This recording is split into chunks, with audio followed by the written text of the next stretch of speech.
So you've tried crystal balls, consulting the oracle, had your tarot cards read, observed the astrological signs and your horoscope. Maybe you just guessed and said the forecast will be the same as last year, plus 5% for optimism.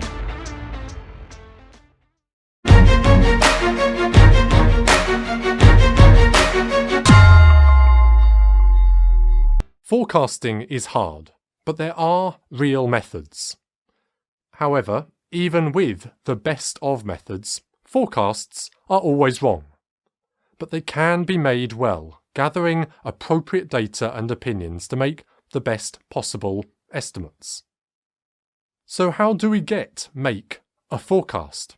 How can we estimate our future demand, which we need to make so many practical operations decisions? Well, first, let's split the methods into two groups.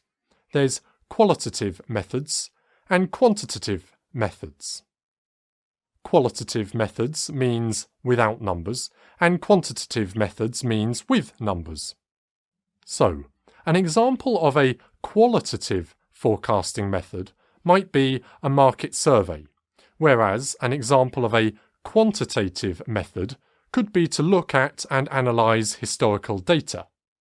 Now we can break down the methods into extrinsic and intrinsic.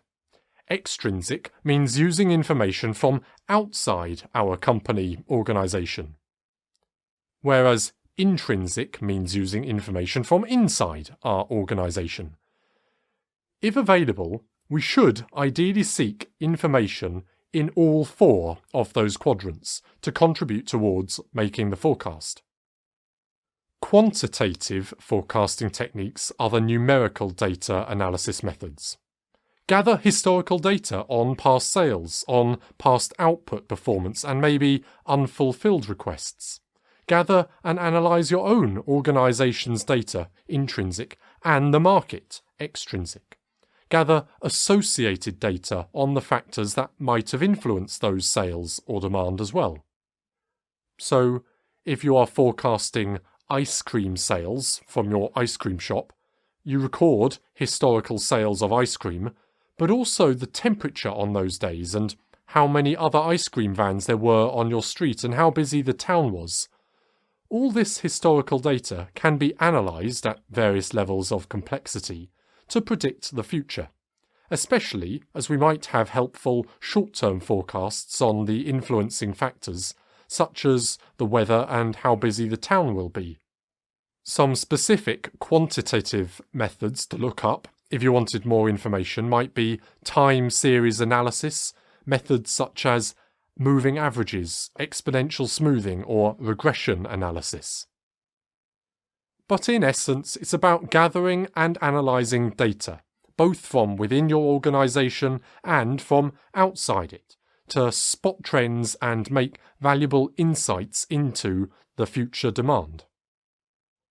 Qualitative forecasting techniques can also be extrinsic or intrinsic. Qualitative means not data or numerical, but the other stuff.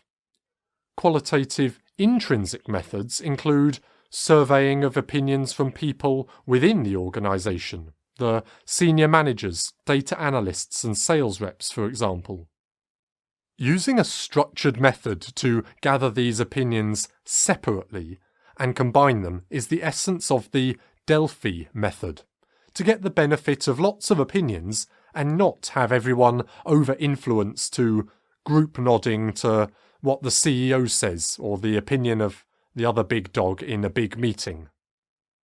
Combining these separately gathered opinions later in a meeting to also discuss other sources of data is important, but don't miss the opportunities to gather raw, independent opinions.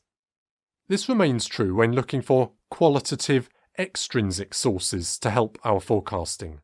You may seek external expert opinions for their view on an overall market sector or industry, or from forecasting teams of your suppliers and your business customers. We can also do market surveys of our customers, even if these are end customers who are helping predict their future purchasing intentions. So there are many approaches to forecasting, and you should try to do a little of all of them. Qualitative and quantitative from both extrinsic and intrinsic sources. We want forecasts in the long, medium and short term, and to share the organisation's forecast with those who need it to be able to plan from a common perspective. There's no perfect method or perfect forecast, but there is a lot of valuable forecasting work to be done.